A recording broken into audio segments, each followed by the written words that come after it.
Start for Trice. That's Chase, and what a start for Cincinnati.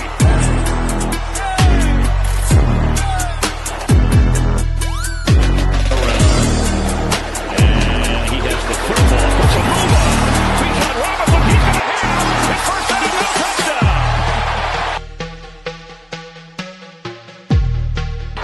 Gibbs out of the backfield right away. Oh, yeah, there's no question that he was grabbed. They got ridiculous. They got Gibbs one-on-one with Andrew Van Ginkel in space, and that was it.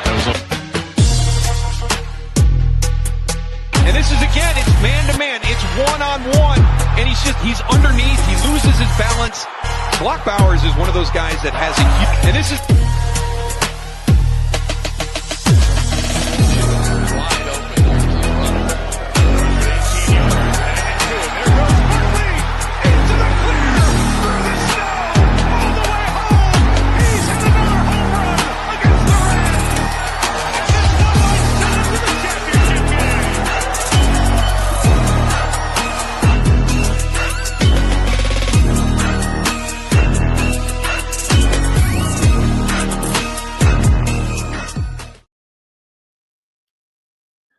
What is up, everybody? Welcome to another edition of the Fatboyz Dynasty Podcast, presented by the FantasyHolics Podcast Network, live on the FantasyHolics Podcast YouTube channel. I'm Bo. That is Brant. Back together after a 2-week hiatus where it was just one of the ugly mugs at a time, Brant.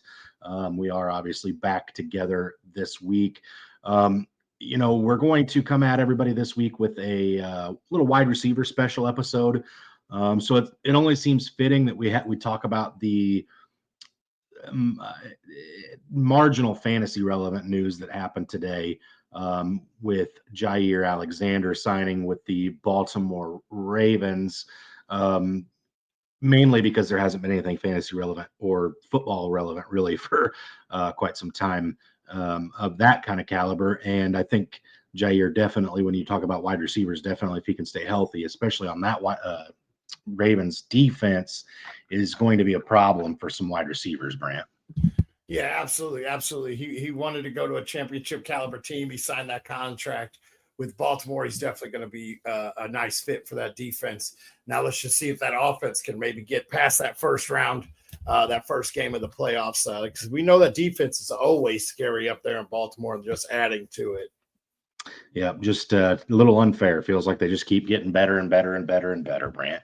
But anyway, my friend, good to be back together with you live. It just so happened I was on vacation.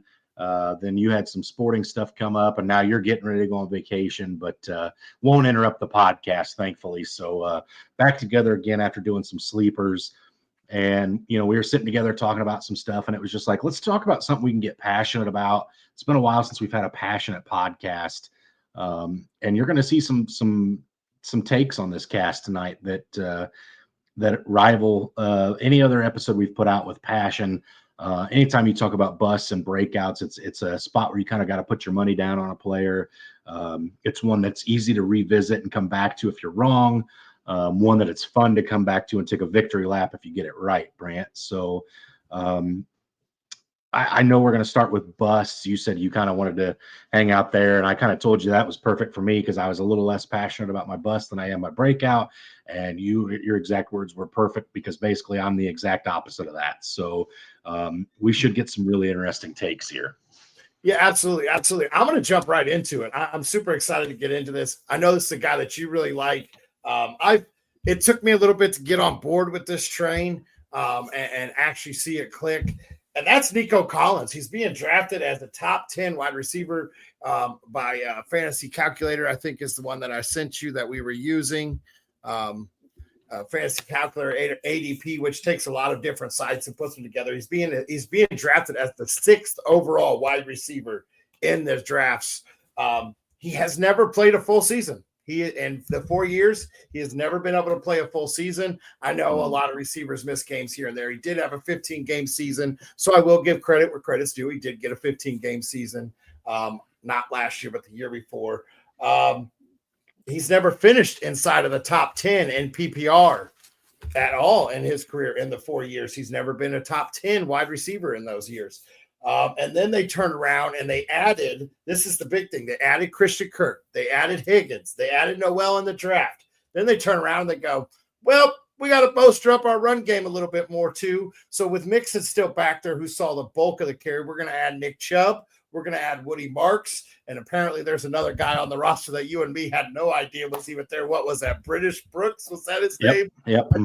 I don't think it's going to be fantasy relevant at all, but that is a great name for a backfield there is Mr. British Brooks. I'll give him a quick shout out as we did come across that name earlier today. And then you look at I'm going to turn the table just a little bit. And I talked about this last year as a guy that I didn't understand why he was going up the board so high. And CJ Stroud, he was being drafted as the top 4 quarterbacks last year. He's never finished inside the top 10 for quarterbacks. This team is built on spreading the ball out. You saw Tank Dell have some great games prior to him. God have mercy on him prior to him and his devastating injuries. And then you got Nico Collins, who did ball out. But what else was really on that field last year? Let's not forget Stephon Diggs, who was really nice in the games he played too. Yeah, in the games he played, this team spreads the ball out pretty well. You still have just drew a blank. You still have Dalton Schultz there, I think, is the tight end, still catching the passes. I don't think you're going to see a true wide receiver one. I don't think this guy finishes anywhere near the top 6 wide receivers this year. I think you're talking Nico finishing outside of the top 15 this year. And I'm not willing to pay, because you think about how fast these receivers are flying off the board. So if he's going as number 6, I think his ADP was in the 2nd round. I don't think I want to pay that draft price when they've shown that we're going to add everything to it. CJ Stroud doesn't have to do everything with his arm. The Texans are coming on as a fully developed team, on both sides of the ball. I just don't see it in Nico Collins, and I think this year he finishes outside of the top 15. Yeah, and this is one, Brant, that I can really find myself being on board with. I think when you brought it up to me in person earlier today that this might be a name you might use, I'm fairly certain I was kind of like, yeah, I could see that. And as you sit there and bring up all the reasons, the number one reason for me is simple. It's Jaden Higgins. This guy's drafted in the 2nd round. He's a guy that I've put out on air here a couple of different times. I think could end up being the wide receiver 1 in this draft class when all's said and done, especially early, because I just think his tools translate so well to the NFL. And then they added that Jalen Noel fit that kind of almost, it feels like a seamless transition to Tank Dell in the slot. So, to me, it feels like, hey, we liked what we had last year in Diggs and Dell. If that's not possible, let's go add the 2 players in the draft that are most similar to them, run it back. And the problem is those guys are both younger. They're more explosive. Maybe not younger than, not more explosive than Tank Dell. At this point they are, because he's probably on a scooter. But it adds another fold to that offense. And then, like you alluded to, this team, I could see trying to set up a nitty gritty. We're going to slam the ball down your throat with Nick Chubb and Joe Mixon, and you're going to have to stop that. And if you stop that, which you probably won't, then we will take the top off and throw the ball. I just think targets are going to be less, because they're going to be more spread around to everybody in that offense. Mixon's going to get his, Higgins is going to get his, Noel, Collins, obviously Schultz. And it's just, you're right. Nico doesn't stay healthy the way he plays. If he misses any kind of time at all, right outside the top 15, and when you're paying those premiums, yeah, let me take a different name that's in that same ADP. I'd have to go look at the wide receivers going around him. And yeah, let me take one of those guys and say, hey, you hold that bucket with Nico Collins. If it hits, I'm really happy for you. If it doesn't, at least I wasn't the one holding it, Yeah, absolutely. And then you talked about Noel being added in the draft, but then they added Christian Kirk just in case Noel has that learning curve in the slot. We saw how good Christian Kirk can be in the slot his last year in Arizona. Then he struggled his first year in Jacksonville, and then he had that breakout year there with Jacksonville. Most of his were coming from the slot. So some of the names around Nico Collins, Amon-Ra St. Brown is being drafted as the number 7 wide receiver. Yeah, I'm taking Amon-Ra over him. Brian Thomas Jr. Probably still taking Brian Thomas over him, yes. Drake London. Definitely taking Drake London over him, yes. T. Higgins. I'm not taking T. Higgins over Nico. Rashee Rice. I'm taking Rashee Rice over Nico. JSN. I'm taking JSN over him. Yeah. And then one of your favorites at number 19, Marvin Harrison Jr. Won't do that yet. Not yet. Not yet. I'd like to, but not yet. But yeah, I'll give me the rest of them, Brant. Yeah. Malik, actually, so his ADP is 109. So they're saying by their draft, I'm not paying that price. Gathering it all together, that you're having in a 12-team league, you're having at least, 7 wide receivers drafted in the first round in a 12-team league. And I'm not being stuck holding that. He's only one spot behind Malik Neighbors. Yeah, not happening. Yeah, there's too many what ifs, too many variables around him. Absolutely. To be a first. Now you tell me the 209. Yeah, I'm more interested in Nico Collins, the 209. My first overall pick in that draft for me cannot be Nico Collins. And this feels an awful lot like a Nico Collins diss track. It's not. It's just ADP is entirely too high right now. Yeah, it's way too high right now. And we could be retracting this saying, hey, this is the best value later as things come out and his ADP drop. But as of right now, I don't see him living anywhere near that ADP. Okay. I kind of feel like I went with a little bit of low-hanging fruit here on the bust, but the hype train was there last year when this player was drafted, couldn't get on board, and then it was kind of like, aha, told you he's a gimmick. And then some other things happened and it came to fruition. But I went with Xavier Worthy as my bust. Currently being drafted in the second pick in the 5th round in startups as the wide receiver 23, Brant. You want to know the best part about that? In his 1 year as a professional, would you like to take a guess at what his finish was as a wide receiver in PPR leagues? My guess is somewhere wide receiver 30. Wide receiver 33. So 10 spots lower than where he's being drafted. So again, I understand in a dynasty startup, it's age, right? It's tied to Patrick Mahomes. There's a lot of really good things to like about Xavier Worthy. You know what there's not to like about Xavier Worthy is Rashee Rice is the alpha wide receiver in that offense. Don't get it twisted. You know, the injury last year was gruesome. Prior to that, Rashee Rice hit the ground running. Rashee Rice might have been a top 10 wide receiver last year. Prior to that, or if that had that injury have not taken place in week 4 against the Chargers. Here's where I think this is interesting because it is such a small sample size, right? In 3 games with a healthy Rashee Rice, Xavier Worthy had finishes as wide receiver 11, 70, and 77. And if you think back to that week 1 game where he had wide receiver 11 finish, he had 2 end arounds for touchdowns. I thought he had at least 2 TDs in that game. 2 touchdowns in that game. So very, very touchdown dependent there. But again, 70 and 77. And I know you can go, well, Bo, wait a minute. He wasn't really with the playbook. You got to give these guys time to gel. I get it. I 100% get it. The sample size is small, 3 games. Problem is Rashee Rice has had that time to gel with Patrick Mahomes more.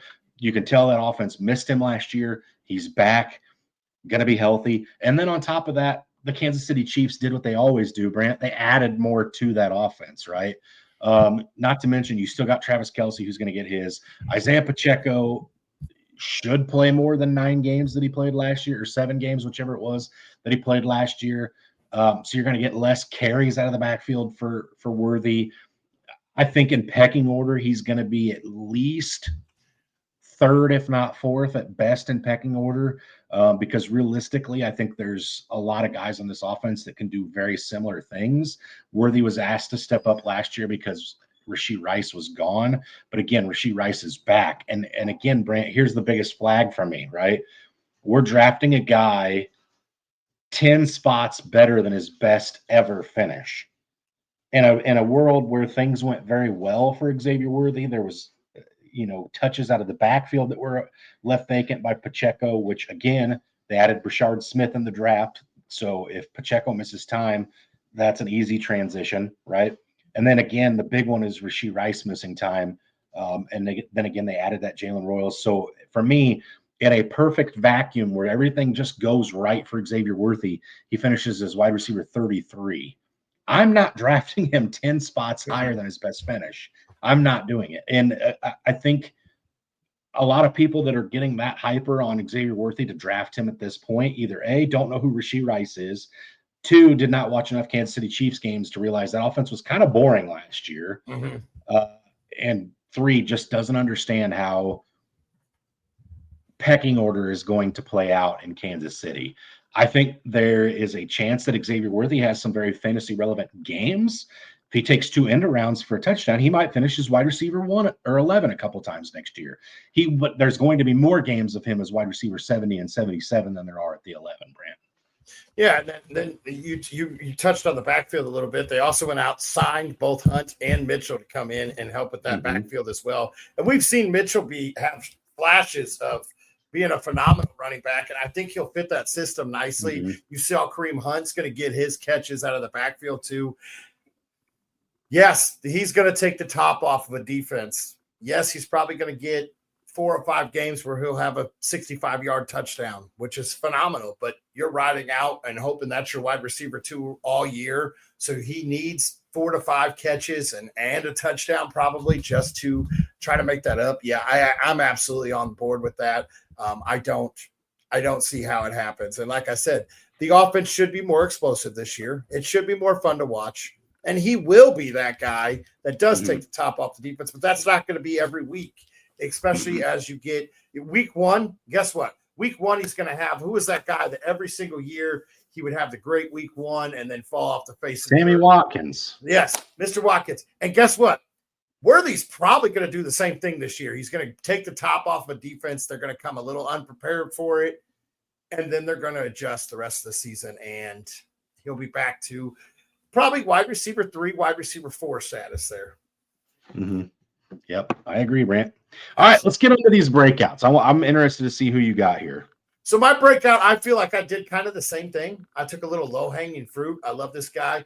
I did like him coming out prior to his unfortunate incident, and that's Ricky Purcell there at San Francisco.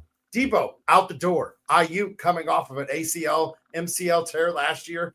I think it was week 4 as well. Maybe it was week 2. I could be wrong, but he missed the majority of the year last year too. It actually may have been later, but I'm all know that for you right now. Yeah, we all know that ACL and MCL tears normally take a whole year to get fully back to 100%. Yes, Ayuk is probably going to get healed. He'll probably be on the field, but he's not going to be that week. Was it week 7?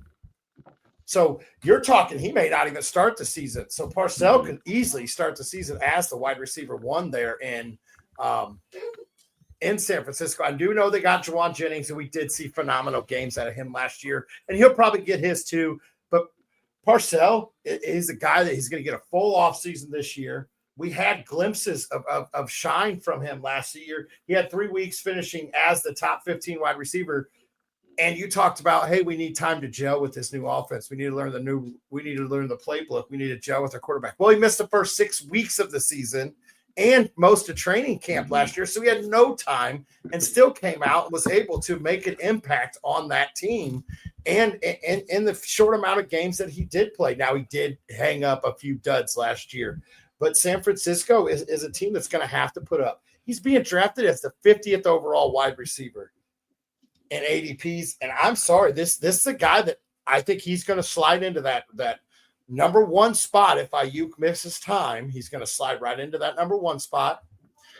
And he could also end up seeing some Debo Samuel-esque role when Ayuk comes back with Juwan Jennings on the outside. I think Parcell's in for a huge year, and he's only 24 years old too.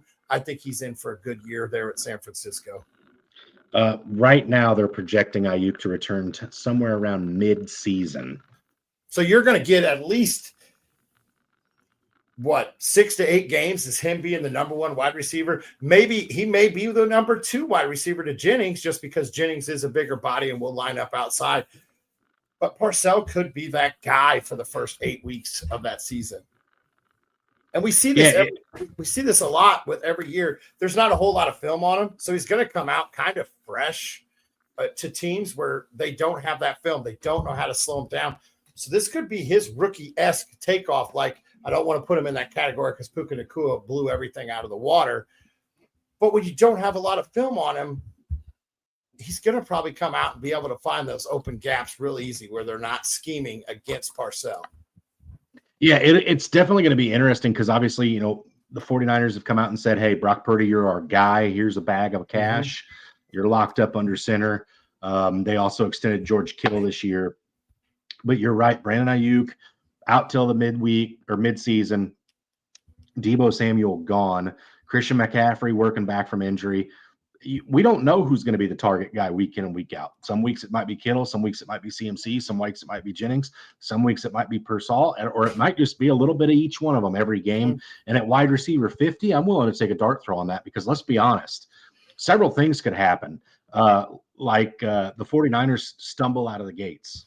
Maybe they stumble. They don't get off to a great stretch, and all of a sudden you're talking about, hey, Ayuk's coming back. They're trying to trade him to a team that needs a wide receiver to get picks for next year. Or, maybe they come out the gates hot, and they're like, hey, Ayuk, we're going to give you a couple extra weeks. So here's a couple extra weeks of Pearsall getting those targets. And again, you have a wide receiver come back that late in the season. They might try to force the ball to him a little bit early to try to get him back into rhythm. But Purdy's already going to be comfortable with the rest of his guys. Those are the guys he's going to be practicing with every week. Those are the guys he's going to be playing with every week. And sometimes it's hard to get back from behind the eight ball when that happens, Brant.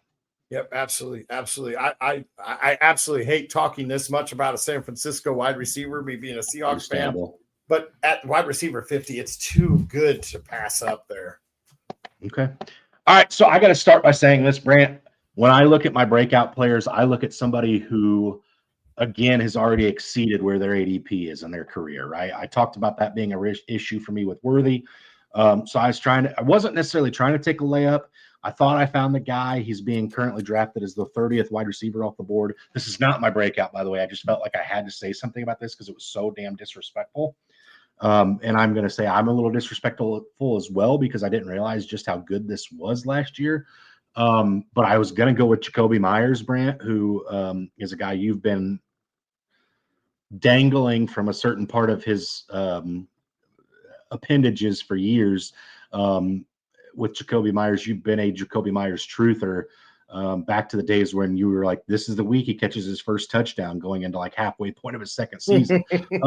But I'm sitting at it. I'm going wide receiver 30. Geno Smith's an upgrade. They've got a running game this year. That passing game should take off. All the talk is how good the 1-2 punch is going to be with Brock Bowers and Michael Mayer out of the tight end position, and how those two are going to feast this year. And it's like, if this doesn't open up the outside of the field for Jacoby Myers, and I went and looked at his finish last year, and it's like, how is this guy wide receiver 16 last year and being disrespected and drafted as the wide receiver 30? And I was just like, you know what? I can't call a breakout on the guy who broke out last year. I can't do it. But my goodness, you could see Jacoby Myers sneak into that wide receiver 1 category this year. Again, in a situation where Geno Smith balls out under center with Pete Carroll. But I digress, not to waste too much time about it, because I am very passionate about my breakout for the wide receiver position. So I did go with the guy being drafted back into the 8th round right now, wide receiver 44. So down there in that same kind of tier as Ricky Pearsall. I went with Darnell Mooney of my Atlanta Falcons, Brant. You went with the cross division rivals there. I went with my guys. Darnell Mooney, 27 years of age, finished last year as the wide receiver 31. So again, being drafted 13 spots later than his finish last year. And that last year wasn't even his best year as a pro. His second year in Chicago, it was wide receiver 23, if you remember that stretch he had with rookie Justin Fields that season.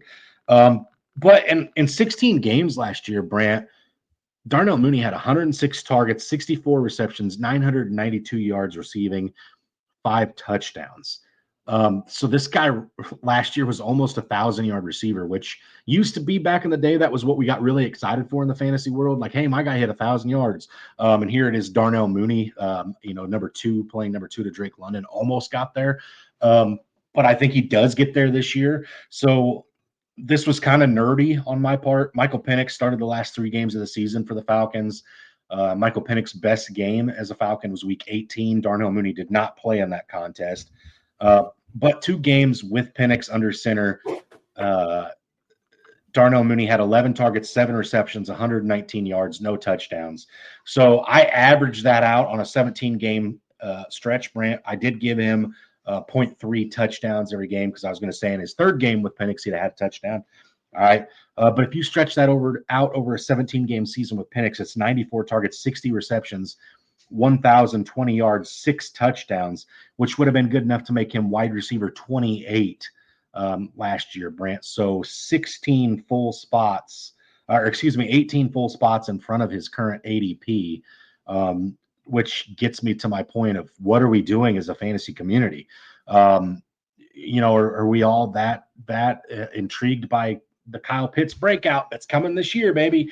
Because as a Falcons fan, I don't feel that way. As a Falcons fan, I'm going, I'd like to own more shares of Darnell Mooney than I do.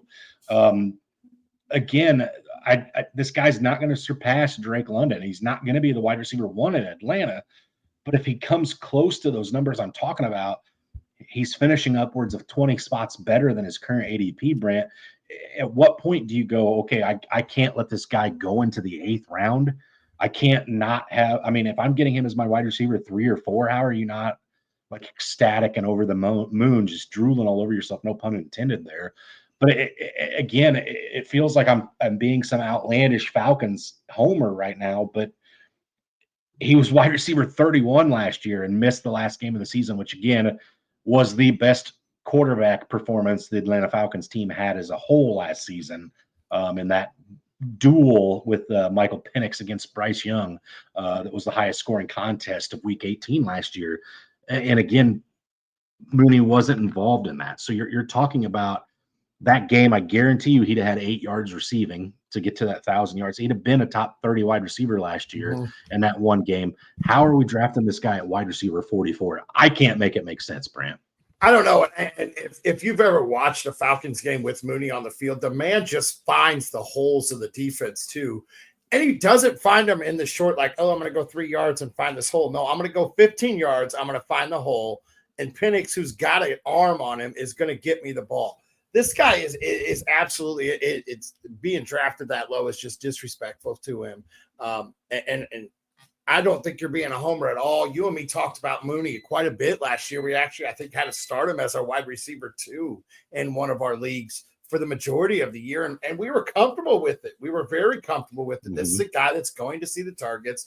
We know the Falcons play in some games their defense shows up, but then some games they've got to duel it out there. And Penix has no problem slinging the ball. And you could see this guy finishing inside the top 24 easily this year. And let's not forget, as a Falcons fan, I hope this situation is alleviated by kickoff week 1. But if it's not, the Falcons may be going into the season with the best backup quarterback in the NFL. So if Penix were to miss time, Kirk Cousins should hopefully be a little healthier. Probably the highest paid backup in the NFL as well. But, at the very least, one of the better backup quarterbacks.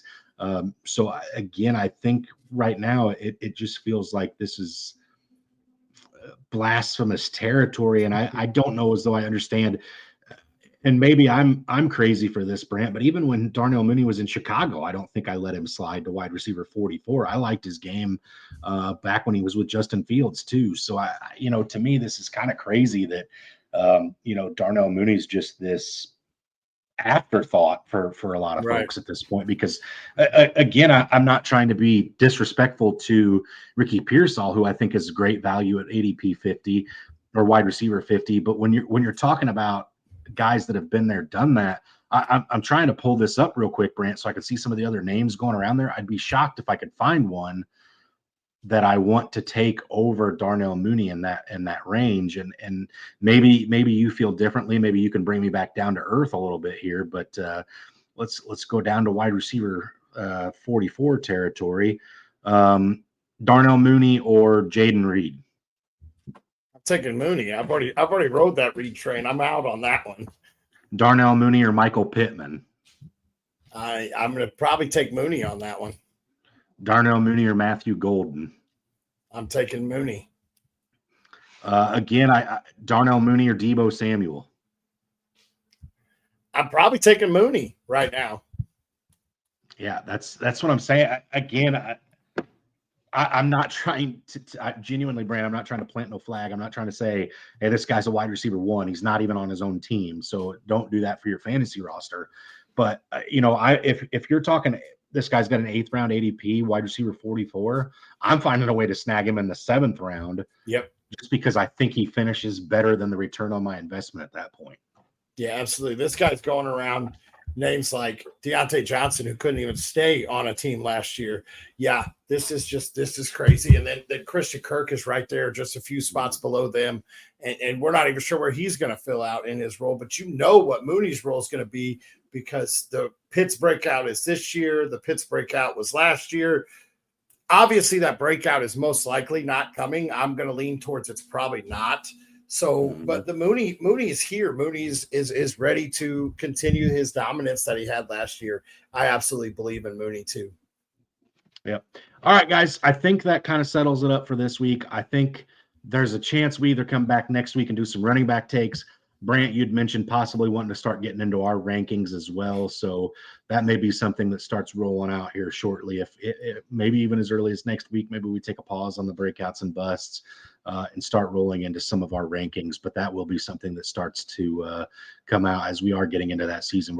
Realistically, Brant, we're really only about a month away from NFL drafts starting to, or fantasy drafts starting to hit the ground rolling.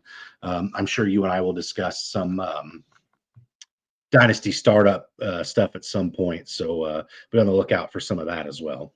Absolutely. Mock drafts will be coming out a little bit quicker, a little more often, or rankings. But that wraps it up for the wide receivers today. And like you said, we're going to come back at you next week. But for now, as always, stay hungry. Stay fat, my friends.